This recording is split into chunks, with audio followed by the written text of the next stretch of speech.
மேல தூண் மேல ஒருத்தன் ஏறிட்டான். டேய் தம்பி, ஏற்கனவே 41 பேர்ரா, இறங்குடா.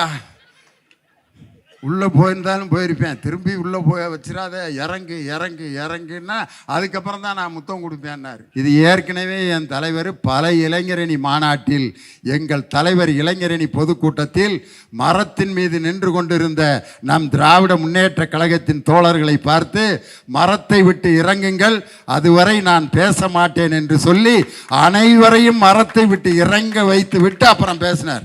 இதுலையுமா காப்பி அடிக்கிறது ஒரு மனுஷன்? இந்த கார்ல 2 வீலர்ல எல்லாம் போறப்ப ரோட்ல இருக்கிற நாய் அந்த 2 வீலரை பார்த்து பின்னாடியே குலைச்சிட்டு வரும், பாத்திருக்கீங்களா? துரத்திக்கிட்டே வரும். எதுக்கு துரத்துதுன்னு இது வரைக்கும் அந்த நாய்க்கே தெரியாது. நானும் ஒரு 6-7 வருஷமா பார்க்குறேன். அங்கே இருக்கிற நாயை கொஞ்சம் தூரம் ஒரு 1/2 கிலோமீட்டர் வரைக்கும் கூட துரத்திக்கிட்டே வந்துட்டு திருப்பி பழைய இடத்துல போய் படுத்துக்கிறேன். சரி, நம்ம தான் அந்த காரை பிடிக்க முடியலையே, அடுத்து துரத்த வேணாம்னு நினைக்குமா?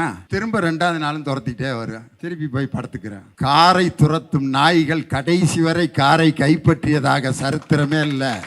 இன்னைக்கு கட்சி ஆரம்பிச்ச ஒருத்தர், ஐயோ ஐயோ, யாரு ரொம்ப சத்தம் போடுறானோ அங்க மேட்ரு தீந்துருச்சுன்னு அர்த்தம்.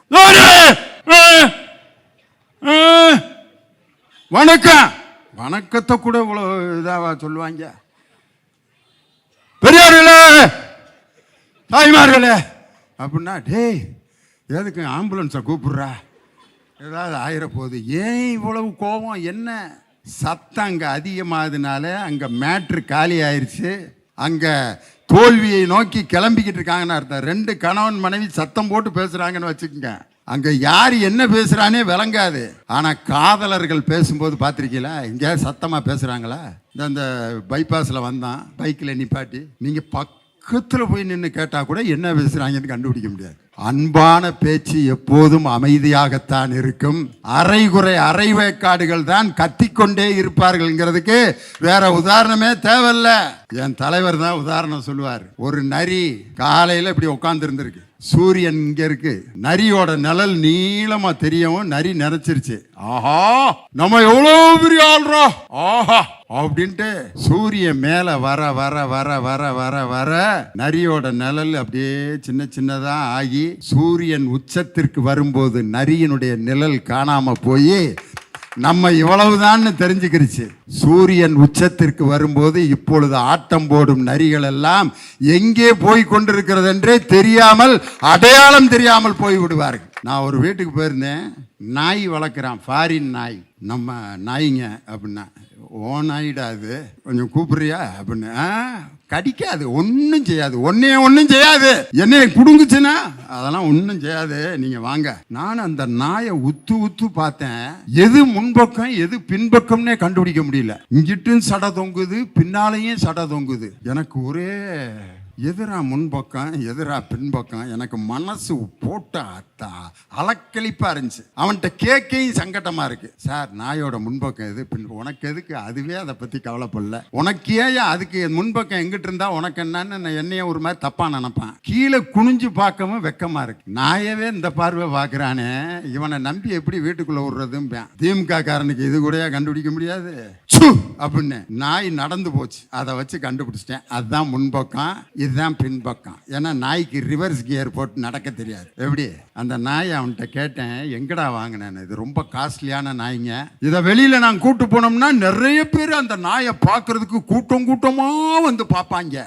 நல்லா கவனிங்க நான் சொல்ற கதைய, கூட்டம் கூட்டமா அந்த நாயை வந்து பார்ப்பாங்க. எதுக்குடா வளர்க்குறேன்னா, ஒன்றும் செய்யாது, நல்லா திங்கும், நல்லா தூங்கும், அப்பப்ப வெளியில வந்து கொஞ்ச நேரம் சத்தமா குலைக்கும், சூரியனை பார்த்தா ரொம்ப குலைக்கும் அப்படின்னா. அருமையான நாயிடா. சூரியனை பார்த்து ஏன்டா குலைக்கும், அதுக்கே தெரியாது. ஏன்டா சூரியனை பார்த்து இந்த நாய் குலைக்குதுன்னா அதுக்கே தெரியாதுங்கிறான் யாரு, ஓனர். அதுக்கு பொழுது போலன்னா சூரியனை பார்த்து குலைச்சிட்டு திருப்பி போய் கூண்டுக்குள்ள படுத்துக்கிறேன், நல்லா திங்க, திரும்பி எந்திரிச்சு வரேன், கொஞ்ச நேரம் பார்க்க அப்படிங்க, சூரியனை பார்த்து அப்படிங்க, திருப்பி போயிடும். நீங்க எதுக்கு இப்ப கைதட்டுறீங்கன்னு எனக்கு புரியல. நான் நாய் கதை தான் சொல்லிட்டு இருக்கேன். வெல்லும் பெண்கள் என்று நிகழ்ச்சி நடத்தக்கூடிய ஒரே முதலமைச்சர் நம் தமிழகத்தினுடைய முதலமைச்சர் தான். அந்த வெல்லும் பெண்கள்ல கிட்டத்தட்ட ஒரு 60 IAS IPS அதிகாரிகள், பெண் போலீஸ் அதிகாரிகள் மேடையில் நின்று DGP, ADGP, IAS, secretary, collector எல்லாம் பெண்கள். அவங்களுக்கு நடுவில் நம் தமிழகத்தின் முதலமைச்சர் நின்னார் பாருங்க. அதை பார்க்கின்ற பொழுது கரண்டியை பெண்களின் கையில் இருந்து பிடுங்கி அவர்கள் கையில் பேனாவையும் துப்பாக்கியையும் கொடு என்று சொன்ன தந்தை பெரியார், வாழும் பெரியாராக நம் தமிழக முதலமைச்சர் அந்த வெல்லும் பெண்களுடைய திட்டத்தில் அவர் நின்றுட்டு இருந்தார். இன்னைக்கு பெண்களுடைய ஆண்களுடைய பெயருக்கு முன்னாடி என்ன போடுவான்? திரு செந்தமிழ் அரசு, திரு கமலக்கண்ணன், திரு RD சேகர் அப்படின்னு போடுவான். ஆனால் பெண்களுக்கு கல்யாணம் ஆனதுக்கு பிற்பாடு, கல்யாணத்துக்கு முன்னாடி செல்வின்னு போடுவாங்க. திருமணம் ஆனதுக்கு பிற்பாடு ஆம்பளைகளுக்கும் அதே திரு தான். கல்யாணம் ஆகிறதுக்கு முன்னாடியும் திரு RD சேகர் தான், கல்யாணம் ஆனதுக்கு பிற்பாடும் திரு RD சேகர், கல்யாணத்துக்கு முன்னாடியும் திரு லியோனி தான், கல்யாணத்துக்கு பிறகு திரு லியோனி தான். ஆனால் பெண்களுக்கு திருமணத்துக்கு பிறகு திருமதி அப்படின்னு ஒரு பேர் வரும். ஏன் தெரியுமா? மதினா என்ன அர்த்தம் தெரியுமா? புத்தின்னு அர்த்தம், அறிவு என்று பொருள். அந்த தமிழிலேயே பெண்ணுக்கு திருமதி என்று பெயர் வைத்ததற்கு காரணம் பெண்கள் அறிவுள்ளவர்கள் என்பதை கருத்தில் கொண்டுதான் தமிழ் பெயர்களில் திருமதி என்று பெண்களுக்கு பெயர் வைத்ததற்கு காரணம் அவங்க அறிவுள்ளவங்க. அந்த அறிவின் காரணமாக அந்த அறிவை விரிவு செய்து அதை அகண்டமாக்கி அவர்களை உயர்ந்த நிலையில் பார்த்த ஆட்சி நம் திராவிட மாடல் ஆட்சி. இன்னைக்கு நம் துணை முதலமைச்சர் உதயநிதி ஸ்டாலினுக்கு பிறந்த நாள். அவருடைய பேர் எடுத்துக்கிறீங்க, உதயம் ப்ளஸ் நிதி. உதயம் என்றால் நமது திராவிட முன்னேற்ற கழகத்தின் சின்னத்தில் இருக்கக்கூடிய உதயசூரியனில் இருக்கக்கூடிய உதயம். நிதி என்பது முத்தமிழறிஞர் டாக்டர் கலைஞரின் பெயரில் இருக்கக்கூடிய கருணா என்ற பெயரோடு சேர்ந்திருக்கக்கூடிய நிதி. கலைஞரின் பெயரையும் கட்சியின் சின்னத்தையும் பெற்றிருக்கக்கூடிய ஒரு இளம் தலைவர் நம் துணை முதலமைச்சர் உதயநிதி ஸ்டாலின் அவர்கள். இன்னைக்கு பார்த்தீங்கன்னா காலத்தின் நிறம் கருப்பு சிவப்பு அப்படின்னு ஒரு புத்தகத்தை வெளியிட்டார், அறிவு திருவிழா நடத்தி. கருப்பு சிவப்புங்கிறது சாதாரண விஷயம் இல்லை.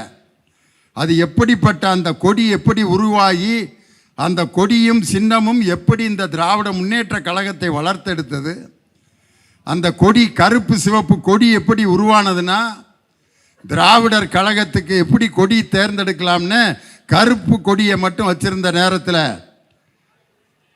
கையில் ரத்தத்தை கீறி அந்த கருப்பு கொடியில் வட்டமாக சிவப்பு ரத்தத்தை இட்டு தன் ரத்தத்தை வைத்து கொடியை உருவாக்கியவர் முத்தமிழறிஞர் டாக்டர் கலைஞர் என்ற தலைவர். ரத்தத்தில் உருவான கொடியாது. அதனால தான் இன்னைக்கு அதிமுகவில் ஒரு விழா கொண்டாடினாங்க எங்கள் ஊரில். எம்ஜிஆர் பிறந்த நாள் அதிமுக. அந்த அதிமுக பகுதி செயலாளர் மைசெட்டுக்கார்ட்ட போய் காலையில், டாய் எம்ஜிஆர் பாட்டாக போடணும் தெரியுதா? சரிண்ணே, எம்ஜிஆர் பாட்டு போடுறோம்னே, அவருடைய பிறந்த நாள், கட்சி ஆரம்பித்த நாள், எம்ஜிஆர் பாட்டாக போடணும். காலைல 6 மணிக்கு முதல் பாட்டு என்ன போட்டான் தெரியுமா? உதய சூரியனின் பார்வையிலே உலகம் விழித்து கொண்ட வேளையிலே இமய வந்தார் பகுதி செயலாளர். டேய் என்னடா உதயசூரியன்? எம்ஜிஆர் பாடினதாயா? எம்ஜிஆர் பாட்டு தானே போட சொன்னேன். அன்பே வாழ பாட்டு போட்டேன். உதயசூரியன் பாடியிருக்காரா? டேய் உதயசூரியன் கருப்பு சிவப்பு எதுவுமே வரக்கூடாது, அப்படி பாட்டாக போடணும். சரிண்ணே, வேறா ஒரு சீடியை அப்படின்னு அடியிலேருந்து ஒரு சீடி எடுத்து போட்டேன். என்ன பாட்டு வந்துச்சு தெரியுமா? கருப்பென்றும் சிவப்பென்றும் வேற்றுமையாய் கருதாமல் வந்தார் பகுதி செயலாளர். தொலைச்சி புடியும், சம்பளம் கிடையாது, பிளான் பண்ணி வந்திருக்காடா நீ, நான் எடுக்கிறேன்டா ஒரு சீடியன்ட்டு இடையிலேருந்து ஒரு சீடியை உருவி போட்டார். என்ன பாட்டு வந்துச்சு தெரியுமா? நீ கடவுளை பார்த்தது கிடையாது, அவன் கருப்பா சிவப்பா தெரியாது, இறைவன் ஒருவன் இருக்கின்றான், இந்த ஏழையின் உழைப்பில் சிரிக்கின்றான். எடப்பாடி பழனிசாமிக்குனே எம்ஜிஆர் பாடின பாட்டு. உன்னை பார்த்து இந்த உலகம் சிரிக்கிறது. பவிச்சலா வந்தார். திமுறா, டேய் நான் வீட்டிலேருந்து ஒரு சீடி எடுத்துகிட்டு வரேன்டா அப்படின்ட்டு வீட்டிலேருந்து ஒரு சீடி எடுத்து கொண்டு வந்து போட்டேன். என்ன பாட்டு தொடங்குச்சு தெரியுமா? உயர்ந்தவர் என்ன தாழ்ந்தவர் என்ன, உடல் மட்டுமே கருப்பு, அவர் உதிரம் எங்கும் சிவப்பு. மை செட்லாம் தூக்கி உடச்சி விடுவோண்டா அப்படின்ட்டு கடையில் போய் எம்ஜிஆர் காதல் பாடல்கள் அப்படின்னு வாங்கிட்டு வந்துட்டேன். இதில் கண்டிப்பாக சூரியன் வராது, கருப்பு சிவப்பு வராது, போடுறா அப்படின்னு எம்ஜிஆர் காதல் பாடல்கள். என்ன பாட்டு பாடிச்சு தெரியுமா? கூந்தல் கருப்பு, ஆஹா குங்குமம் சிவப்பு, ஓஹோ நடுவில் வெள்ளை, ஆஹா இல்லைல. அவருக்கு தெரிஞ்சு போச்சு கருப்பு சிவப்பும் உதய சூரியனும் தான் நிரந்தரமாக இருக்கும். எத்தனை பேர் எதிர்த்து தீய சக்தி தூய சக்தி என்று சொன்னாலும் தீய சக்தி என்று சொன்னவர்கள் தான் தீஞ்ச சக்தியாக இன்று கருகி போய் கிடக்கிறார்கள். இன்னைக்கு பார்த்தீங்கன்னா எப்படிப்பட்ட திட்டங்களை எல்லாம் நம்ம தலைவர் இன்னைக்கு கொடுத்தாரு. வயசான தாய் தப்பெல்லாம் இங்கே உட்காந்துருக்காங்க. எங்கள் அம்மா எங்கள் அப்பா மாதிரி இங்கே பாருங்க, நரைச்ச தலை. நல்ல பிள்ளைய கிடச்சின்னா அவங்க நிம்மதியாக மகனோடையும் மகளோடையும் வாழ்ந்துக்கிட்டு இருப்பாங்க. சில பேர் எல்லாரும் என்ன நினைப்பான்னா, ஆஸ்திக்கு ஒரு ஆண் ஆசைக்கு ஒரு பெண். அதாவது ஆம்பளை பிள்ளை பெற்றா அவ்வளோ சந்தோஷப்படுவாங்க. ஆம்பளை பிள்ளை பையன் மறந்துருக்கேன் அப்படின்னு எல்லாத்துக்கும் லட்டு வாங்கி கொடுப்பேன், சிலேபி வாங்கி கொடுப்பேன். அந்த பொம்பளை ஆம்பளை பிள்ளைய பெற்ற பிள்ளைய சிங்கக்குட்டியை பெற்றிருக்கா எங்கள் அக்கா லட்சுமி அக்கா. சிங்கக்குட்டியை பெற்றிருக்கு. இப்படி தான் 2 சிங்கக்குட்டியை பெற்றாங்க ஒரு அப்பா அம்மா. ஊரே 2 ஆம்பளை பிள்ளைடா, டே கொடுத்து வச்சவன்டா. படிக்க வச்சான், எல்லாம் படிக்க வச்சு உசுரை கொடுத்து மூத்த பையலை கல்யாணம் பண்ணி கொடுத்தாரு அவங்க அப்பா. கஷ்டப்பட்டு கடனை வாங்கி பெரிய பையன் வந்தேன், வா நல்லபடியாக கல்யாணம் பண்ணி வச்சுட்டீங்கப்பா, ரொம்ப நன்றிப்பா. நீ அம்மா அவங்க இருங்க, என் வீட்டுக்காரம்மா கூட நான் தனியாக குடித்தனம் போய்க்கிறப்பா, உங்களை ஒன்றும் தொந்தரவு பண்ண மாட்டேப்பா. அவங்க அப்பாட்டே ஆம்பளை பைய கூடயே இருப்பேன்னு சொல்லி தானடா படிக்க வச்சு பொண்ணெல்லாம் கட்டி கொடுத்தேன், கிளம்பி போயிட்டானே. ஒன்றும் இல்லைப்பா, நான் அப்பப்போ வந்து பார்த்துக்கிறேன், முடிஞ்சா ஒரு போயிட்டேன். சின்ன பிள்ளை அதை காப்பாற்றுவேன் அப்படின்னு அவன் மூஞ்சியை பார்த்து அவனுக்கு ஒரு நல்ல பொண்ணை பார்த்து கட்டி கொடுத்துட்டாரு. அவனும் கல்யாணம் முடிஞ்சு ஒரு 6 மாதம் அவங்க அப்பா கூட இருந்தேன். வந்தான் அவன் சின்னம்மையன், அப்பா அண்ணன் நன்றி கேட்டப்பா, இவ்வளோ கஷ்டப்பட்டு படிக்க வச்சா அவனுக்கு கல்யாணம் பண்ணி கொடுத்தீங்க, உங்களை விட்டுட்டு அவன் தனியாக போயிட்டான். சரி இவன் ஏதோ வேற ஏற்பாடு பண்ண போகிறான் போல அப்படின்னு பார்த்தா அவன் ஒரு ஏற்பாடு சொன்னான். பா நீ அம்மாவும் அந்த பக்கத்தில் ஒரு வாடகை வீட்டில் குடியிருங்க, நானும் என் சம்சாரமும் நம்ம வீட்டில் இருந்துக்கிறேன்ட்டு துரத்தி விட்டான் ஐயா. கிழவனும் கிளவி இப்படியே அலைஞ்சிக்கிட்டு உலகே மாயம் வாழ்வே. 2 ஆம்பளை பிள்ளைய பெற்று இப்படி தனியாக இப்படி விட்டாங்களே, வாடகை வீட்டில் கொண்டு போய் குடி வச்சுட்டாங்க, வாடகையும் கொடுக்காம நம்மளை யாரும் கவனிக்காமல் விட்டாங்களேன்னு ஏங்கி அந்த முதியவர்களுக்கு அன்பு சோலை என்ற ஒரு திட்டத்தை தொடங்கிய ஒரு அற்புதமான முதலமைச்சர் மகனாக இருந்து அந்த அப்பா அம்மாவை காப்பாற்றணுங்கிற அன்பு சோலைங்கிற திட்டம்யா. நீங்கள் கல்யாண வீட்டில் பல குரூப் வருவேன், ஒவ்வொருத்தனும் ஒரு டைப்பாக இருப்பாங்க. கல்யாண வீட்டுக்கு வர்றவங்க பார்த்துருக்கீங்களா? சில பேர் உள்ள நுழைஞ்சொன்னே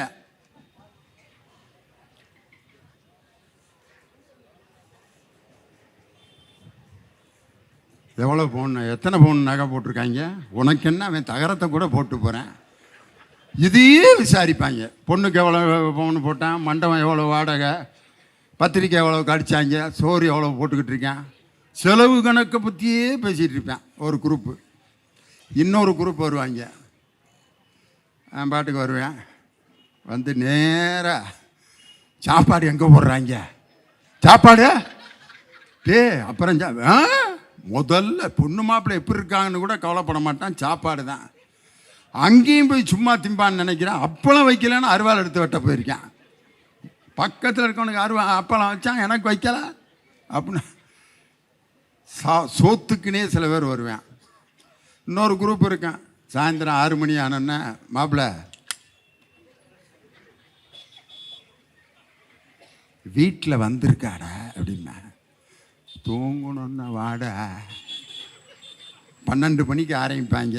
மிச்சரு ஊறுகாய் மட்டை அதை வாங்கி கொடுக்குறதுக்குன்னே 2 சின்ன பிள்ளைகள் செட் பண்ணிடுவேன். வாங்கி கொடுத்து கொஞ்ச நேரம் வரைக்கும் தமிழில் பேசுவாங்க, அப்புறம் இங்கிலீஷில் பேசுவேன்.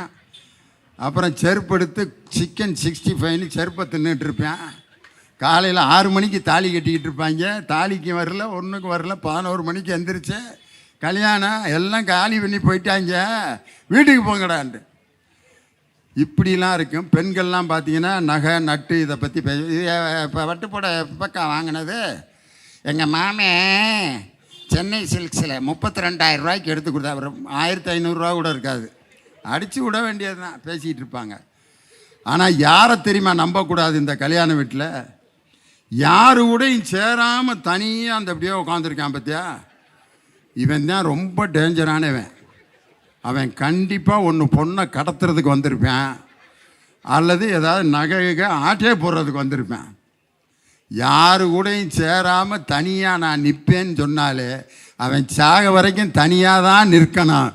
எப்போது எல்லோரையும் அரவணைத்து செல்கின்ற கெப்பாசிட்டி எவனுக்கு இருக்கா அவன் தான் ஏன் தலைவன். இன்னைக்கு பார்த்தீங்கன்னா வெல்லும் பெண்கள் அப்படிங்கிற ஒரு திட்டத்தில் ஒரு அம்மா ISRO, அதாவது நம்ம இந்திய ராக்கெட் விண்வெளி தளத்தில் சயின்டிஸ்டாக இருக்காங்க. அந்த அம்மா இஸ்லாமிய பெண், அவங்க சீகர் ஷாஜி அந்த அம்மா பேர். கவர்மெண்ட் ஸ்கூல்லையே 1ஆவதுலேருந்து 12th வரைக்கும் படித்து இன்றைக்கி அந்த அம்மா வந்து இந்திய விண்வெளி ஆராய்ச்சியில் விஞ்ஞானியாக இன்னைக்கு பணிபுரிஞ்சிக்கிட்டு இருக்காங்க. அந்த வெல்லும் பெண்கள் திட்டத்தில் முதலமைச்சர் இன்னைக்கு நான் இந்த நிலையில் இருப்பதற்கு காரணம் முத்தமிழறிஞர் டாக்டர் கலைஞர் போட்ட அந்த இடஒதுக்கீட்டில் தான் நான் இன்னைக்கு விஞ்ஞானியாக இருக்கேன்ட்டு. அந்த அம்மா எதுக்கு விஞ்ஞானியாக இருக்காங்க தெரியுமா? செவ்வாய் கிரகத்துக்கு ராக்கெட் அனுப்புறதுக்கு தலைமை விஞ்ஞானியாக அந்த அம்மா இருக்காங்க, செவ்வாய் கிரகத்துக்கு. ஆனால் இன்னைக்கு நம்ம வந்து செவ்வாய் தோஷம், அந்த பிள்ளைக்கு ஏன்டா இன்னும் கல்யாணம் நடக்கல, செவ்வாய் தோஷம். செவ்வாய் தோஷம் உள்ள மாப்பிள்ளையாக தான் பார்க்கணும். செவ்வாய் கிரகம் எங்கே இருக்குது, அதனுடைய தோஷம் இங்கே இருக்கிற கஸ்தூரிக்கும் இங்கே இருக்கக்கூடிய சரஸ்வதிக்கும் வந்து மாட்டிக்கிச்சுன்ட்டு அதை உட்காந்து ஜாதகம் உட்காந்து பார்த்துக்கிட்டு ஒரு பெண்ணினுடைய வாழ்க்கையை கெடுத்து கொண்டிருக்கக்கூடிய நேரத்தில் ஒரு பெண் செவ்வாய் கிரகத்துக்கு ராக்கெட் விடுறதுக்கு படிச்சிருக்கான்னா இதுதான் தந்தை பெரியார் கண்ட கனவை நனவாக்கிய முதலமைச்சர் நம் தமிழகத்தினுடைய முதலமைச்சர். அது மட்டுமா, இன்னைக்கு வந்து பெண்களுக்கு கையில் அந்த உரிமை தொகை கொடுத்துருக்காங்க பாரு. 1,30,00,000 பேர் இன்று உரிமை தொகையை வாங்குகின்ற இந்தியாவின் ஒரே மாநிலம் தமிழ்நாடு. அதை சாதனையை புரிந்தவர் நம் தமிழகத்தினுடைய முதலமைச்சர். ஒரு அம்மா அப்ளிகேஷன் போடுது, எதுக்கு? உரிமை தொகைக்கு.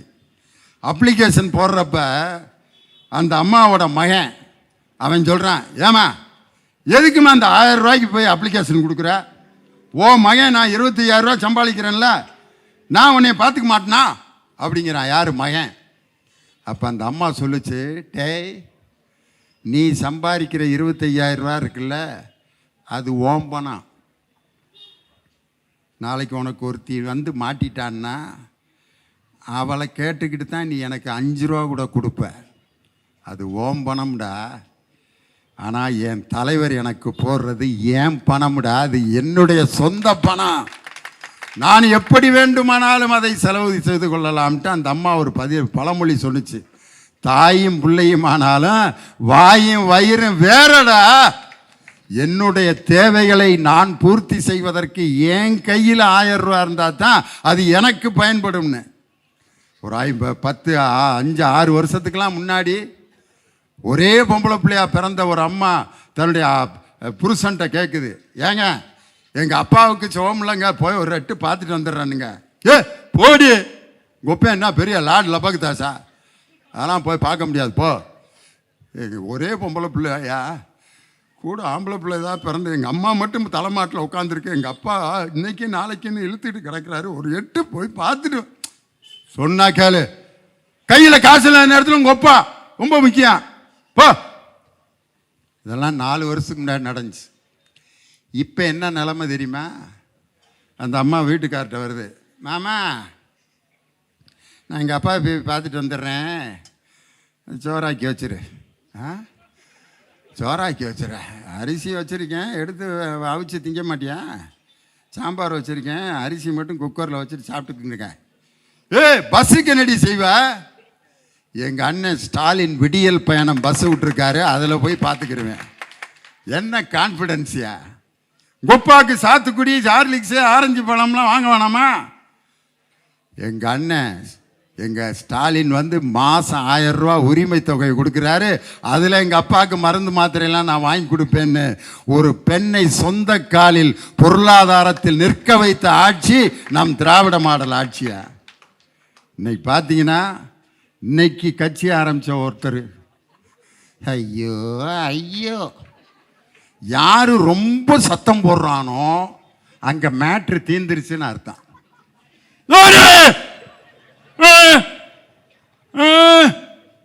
வணக்கம், வணக்கத்தை கூட இவ்வளோ இதாவா சொல்லுவாங்க?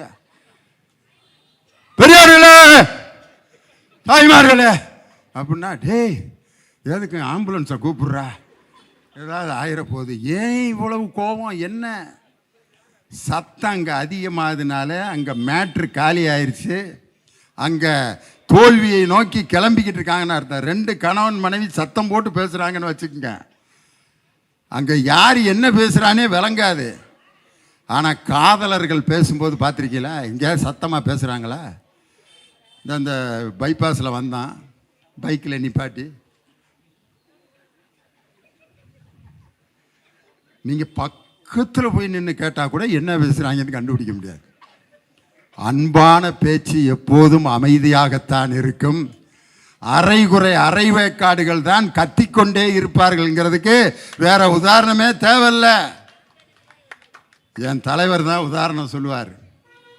ஒரு நரி காலையில் இப்படி உட்காந்துருந்துருக்கு, சூரியன் இங்கே இருக்கு, நரியோட நிழல் நீளமாக தெரியவும் நரி நினைச்சிருச்சு, ஆஹா நம்ம எவ்வளோ பெரிய ஆள்றா, ஆஹா அப்படின்ட்டு சூரியன் மேலே வர வர வர வர வர வர நரியோட நிழல் அப்படியே சின்ன சின்னதாக ஆகி சூரியன் உச்சத்திற்கு வரும்போது நரியினுடைய நிழல் காணாமல் போய் நம்ம இவ்வளவுதான்னு தெரிஞ்சுக்கிருச்சு.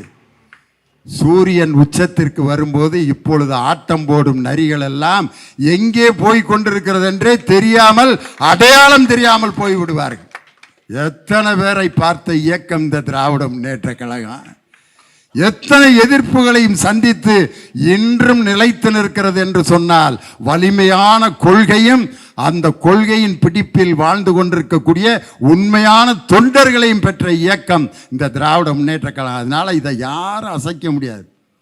நான் ஒரு வீட்டுக்கு போயிருந்தேன், நாய் வளர்க்குறான், ஃபாரின் நாய்.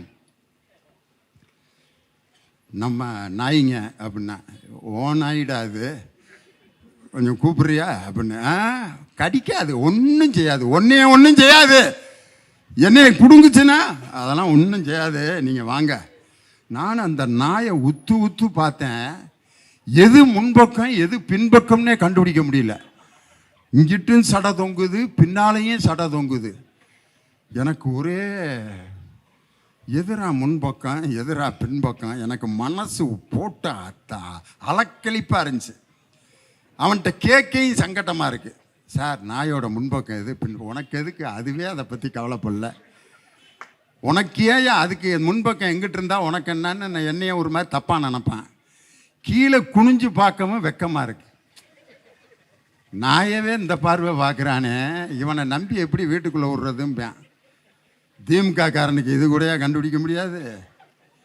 சு அப்படின்னு நாய் நடந்து போச்சு, அதை வச்சு கண்டுபிடிச்சிட்டேன். அதுதான் முன்பக்கம், இதுதான் பின்பக்கம். ஏன்னா நாய்க்கு ரிவர்ஸ் கியர் போட்டு நடக்க தெரியாது. எப்படி அந்த நாயை அவன்கிட்ட கேட்டேன், எங்கடா வாங்கினேன்னு. இது ரொம்ப காஸ்ட்லியான நாய்ங்க, இதை வெளியில் நான் கூட்டு போனோம்னா நிறைய பேர் அந்த நாயை பார்க்கறதுக்கு கூட்டம் கூட்டமாக வந்து பார்ப்பாங்க. நல்லா கவனிங்க நான் சொல்கிற கதையை. கூட்டம் கூட்டமாக அந்த நாயை வந்து பார்ப்பாங்க. எதுக்குடா வளர்க்குறேன்னா, ஒன்றும் செய்யாது, நல்லா திங்கும், நல்லா தூங்கும். அப்பப்போ வெளியில் வந்து கொஞ்ச நேரம் சத்தமாக குலைக்கும். சூரியனை பார்த்தா ரொம்ப குலைக்கும். அப்படின்னா அருமையான நாயிடா. சூரியனை பார்த்து ஏண்டா குலைக்கும், அதுக்கே தெரியாது. ஏண்டா சூரியனை பார்த்து இந்த நாய் குலைக்குதுன்னா அதுக்கே தெரியாதுங்கிறான். யார்? ஓனரு. அதுக்கு பொழுது போலன்னா சூரியனை பார்த்து குலைச்சிட்டு திருப்பி போய் கூண்டுக்குள்ளே படுத்துக்கிறேன், நல்லா திங்க, திரும்பி எந்திரிச்சு வரேன், கொஞ்சம் நேரம் பார்க்கேன், அப்படிங்க. சூரியனை பார்த்து அப்படிங்க, திருப்பி போயிடறேன். நீங்கள் எதுக்கு இப்போ கைதட்டுறீங்கன்னு எனக்கு புரியல. நான் நாய் கதை தான் சொல்லிக்கிட்டு இருக்கேன். ஏதோ அந்த நாய் நினச்சிக்கிட்டு இருக்கு நம்மளை பார்த்து எல்லாம் பயப்படுறாங்கன்ட்டு. இந்த காரில் டூ வீலர்லாம் போகிறப்ப ரோட்டில் இருக்கிற நாயை அந்த டூ வீலரை பார்த்து பின்னாடியே குலைச்சிட்டு வரும், பார்த்துருக்கீங்களா? துரத்திக்கிட்டே வரும். எதுக்கு துரத்துதுன்னு இது வரைக்கும் அந்த நாய்க்கே தெரியாது. நானும் ஒரு 6-7 வருஷமாக பார்க்குறேன். அங்கே நான் இருக்கிற நாயை கொஞ்சம் தூரம் ஒரு 1/2 கிலோமீட்டர் வரைக்கும் கூட துரத்திக்கிட்டே வந்துட்டு திருப்பி பழைய இடத்துல போய் படுத்துக்கிறேன். சரி, நம்ம தான் அந்த காரை பிடிக்க முடியலையே, அடுத்து துரத்த வேணாம்னு நினைக்குமா, திரும்ப 2வது நாளும் துரத்திக்கிட்டே வரும், திருப்பி போய் படுத்துக்கிறேன். காரை துரத்தும் நாய்கள் கடைசி வரை காரை கைப்பற்றியதாக சரித்திரமே இல்லை. அந்த காரை துரத்தும் நாய்களை எல்லாம் பார்த்து எங்கள் பயணத்தை நிறுத்துவதற்கு திராவிட முன்னேற்ற கழகம் நேற்று பெய்த மழையில் முளைத்த காளான் அல்ல, அது 75 ஆண்டு காலம் தகுதியாக வளர்ந்து செழித்த ஆலமரம். அது மக்களுக்கு நிழலையும் கனிகளையும் கொடுத்து கொண்டே இருக்கும். இப்படி பவள விழா கண்ட கட்சி எங்க? இன்னைக்கு பார்த்தீங்கன்னா ஜெயலலிதா அம்மா இறந்த அன்னைக்கு எல்லாரும் சமாதிக்கு போயிருந்துச்சுங்க நம்ம குரூப்பெல்லாம். யார்? எடப்பாடி பழனிசாமி, நம்ம அவர் டி ஜெயக்குமார் ஐயா, அவர் செல்லூர் ராஜு, முனிசாமி, நத்தம் விஸ்வநாதன், எங்கள் உலக புகழ்பெற்ற திண்டுக்கல் சீனிவாசன் எல்லாம் வந்து அம்மா அவங்கெல்லாம் போன பிறகு ஒரு 50 பொம்பளைய அதை எடுத்துட்டாங்க நம்ம ஆளுக. அம்மா நீங்கள் தான் அந்த கட்சியை காப்பாத்தன, கெடுத்து விட்டாங்க அப்படின்னு அழுகுது ஒரு அம்மா. அந்த அம்மாட்ட ஒரு 5 பெண்கள் அழுகுறாங்கன்னா கட்சியை என்ன நிலைமைக்கு கொண்டு போயிட்டாரு பாருங்க நம்ம ஆளு எடப்பாடி பழனிசாமி. கணக்கு போடுறாரியா? என்ன கணக்கு தெரியுமா போட்டாரு அன்னைக்கு? அன்பார்ந்த பெரியோர்களே, நாங்கள் ஏன் பாரதிய ஜனதாவோடு கூட்டணி வைத்தோம் என்றால், சென்ற 2024 தேர்தலிலே நாங்கள் பெற்ற வாக்கு சதவீதம் 23%. பாரதிய ஜனதா பெற்ற வாக்கு சதவீதம் 18%. ரெண்டையும் கூட்டினா 41%. இப்போ நாங்கள் 2 பேரும் சேர்ந்துருக்கோம், 41% வாக்கு எங்களுக்கு கிடைக்கும் அப்படிங்கிறாரு. அந்த 18% பாரதிய ஜனதாவுக்கு கிடைச்சதில் ஓபிஎஸ், டிடிவி தினகரன் ஒரு 21 கட்சி சேர்ந்து தான் அந்த 18% பாரதிய ஜனதாவுக்கு கொடுத்தாங்க. எடப்பாடி பழனிசாமியோட கணக்கு எப்படி இருக்குன்னா, ஒரு பயலை கூப்பிட்டு நாய்க்கு 4 வயசில் 4 கால்ரா, 16 வயசில் எத்தனை கால் இருக்கேன் அப்படின்னு கேட்டேன்னா அவன் 16 கால் இருக்கேன் சார். டேய் நல்லா யோசிச்சு சொல்கிறா, நாய்க்கு 4 வயசில் 4 கால், 16 வயசில் 16 கால் தான் சார். எவன்டா சொல்லி கொடுத்தா? 16 வயசில். ஆமாம், மாற்றி சொல்லிட்டேனே. நாயின்னு போர்டில் எழுதுறான்னொன்னே நான் போட்டு 4 துணைக்கால் போட்டு ஈன்னு போட்டேன். ஏண்டான்னா நீங்கள் தான் நாய்க்கு 4 கால் இருக்குன்னு சொன்னீங்கல்ல, அதனால 4 துணைக்கால் போட்டேன்னு. எடப்பாடி பழனிசாமி இப்படி கேடத்தனமாக 6 4 கூட்டி 35ன்னு கணக்கு போட்டு கொண்டிருக்கக்கூடிய எடப்பாடி பழனிசாமி ஒரு பக்கம், இன்னொரு பக்கம் பார்த்தீங்கன்னா கல்வியில் சிறந்த தமிழ்நாடு என்ற ஒரு நிகழ்ச்சியை நடத்தி அந்த நிகழ்ச்சிக்கு வருகை தந்த நடிகர் சிவகார்த்திகேயன் மேடைக்கு வந்தாரியா. வந்து என்ன பேசினார் தெரியுமா? இதுதான் ரொம்ப அற்புதமான பேச்சு. வந்து மேடையில் அவ்வளோ மாணவர்கள் மாணவிகள்லாம் அவர் மேடைக்கு வந்தோன்னு கத்துறாங்க. அவர் உடனே இந்த சத்தம் தான் ரொம்ப அருமையான சத்தம், இந்த சத்தம் ஆஹா ஓகான்லாம் அதை பற்றி அவர் கவலையே படல. என் மீது நீங்கள் வைத்திருக்கும் அன்புக்கு நன்றி வணக்கம் சொல்லிட்டு ஒரு வாக்கியம் சொன்னார். சினிமாங்கிறது ரொம்ப போட்டி நிறைந்த ஒரு துறை. இன்னைக்கு நான் நடிகராக இருக்கேன், என் கூட நடிச்சிட்டு இருக்கிற இன்னொரு நடிகர் என்னை விட மேலே போயிடுவான். நான் அந்த நடிப்பிலிருந்து விலகி போகிறது கூட வாய்ப்பு இருக்குது. எனக்கு ஃபீல்டே அவுட் ஆகி என்னுடைய படமே ஓடாமல் போனாலும் நான் பொழைச்சிக்கிருவேன். காரணம், எங்கள் அப்பா எனக்கு 2 டிகிரி எனக்கு படிக்க வச்சார். ஒன்று MBA, இன்னொன்று BE. இந்த 2 பட்டத்தை வச்சு நான் பொழைச்சிக்கிருவேன்னு சொல்லி, அதனால நீங்கள் எல்லாரும் படிங்கன்னு சொல்லி மாணவர்களை படிக்க சொன்ன ஒரு நடிகர். எப்படிப்பட்ட நடிகர்? மேலே தூண் மேலே ஒருத்தன் ஏறிட்டான். டேய் தம்பி, ஏற்கனவே 41 பேர்ரா, இறங்குடா. உள்ளே போயிருந்தாலும் போயிருப்பேன், திரும்பி உள்ளே போய் வச்சிடாத, இறங்கு இறங்கு இறங்குன்னா அதுக்கப்புறம் தான் நான் முத்தம் கொடுப்பேன்னாரு. இது ஏற்கனவே என் தலைவர் பல இளைஞரணி மாநாட்டில், எங்கள் தலைவர் இளைஞரணி பொதுக்கூட்டத்தில் மரத்தின் மீது நின்று கொண்டிருந்த நம் திராவிட முன்னேற்ற கழகத்தின் தோழர்களை பார்த்து, மரத்தை விட்டு இறங்குங்கள், அதுவரை நான் பேச மாட்டேன் என்று சொல்லி அனைவரையும் மரத்தை விட்டு இறங்க வைத்து விட்டு அப்புறம் பேசினார். இதுலையுமா காப்பி அடிக்கிறது ஒரு மனுஷன்? காரணம், இன்று திராவிட முன்னேற்ற கழகத்திற்கு எத்தனை சோதனைகள், எத்தனை நெருக்கடி. ஆளுநர் RN ரவி அவர் பார்த்தீங்கன்னா திருநெல்வேலியில் ஒரு காலேஜில் போய் பறை இசை, அது மிகவும் சிறப்பான இசை அப்படின்ட்டு அதை எடுத்து டங் டங்கட்டி டங் டங்கட்டின்னு அடிச்சுட்டு சொல்கிறாரு மாணவர்கள்ட்ட, திஸ் பறை should be taught to the college students in their syllabus. காலேஜில் தப்படிக்கிறத சிலபஸில் வச்சு வாசிக்கணும் அப்படின்னு யார்? RN ரவி சொல்கிறார். இதைத்தானையா திராவிட முன்னேற்ற கழகம் சொல்லுது. இதை வாசிப்பதால் இவன் ஒரு குறிப்பிட்ட ஜாதியை சேர்ந்தவன் என்ற நிலையை மாற்றி எந்த தொழில் செய்தாலும் அவன் படித்தால் எப்படிப்பட்ட உயரத்திற்கும் அவனை கல்வியை வைத்து கொண்டு செல்லலாம் என்ற புரட்சியை ஏற்படுத்திய ஒரு ஆட்சி நம் திராவிட மாடல் ஆட்சி. அந்த ஆட்சியை உருவாக்கி கொண்டிருப்பவர் நம் தமிழகத்தினுடைய முதலமைச்சர் தளபதி MK ஸ்டாலின் அவர்கள். இன்னைக்கு அப்படிப்பட்ட நல்ல ஆட்சியை நடத்தி கொண்டிருக்கக்கூடிய நம் தலைவர், இன்னைக்கு அவருக்கு பெரியாரின் வாரிசாக வந்திருக்கக்கூடிய நம் உதயநிதி ஸ்டாலின், பெரியாரின் கொள்கை பேரன் அவரை ஏன் சொல்றான்? அவருக்கு இருந்த அந்த துணிச்சல், சனாதனத்தை கொசுவை போல் ஒழிக்க வேண்டும் என்று ஒரு கருத்தை சொன்னவுடன் அவருக்கு ஏற்பட்ட நெருக்கடி என்ன தெரியுமா? 20 இடத்துல அவருக்கு வழக்குகள் பதிவு செய்யப்பட்டது. 20 இடத்துல இந்தியா முழுவதும் வழக்கு. அதுல ஒரு சாமியார் வீடியோல என்ன செஞ்சார் தெரியுமா? உதயநிதியினுடைய போட்டோவை எடுத்து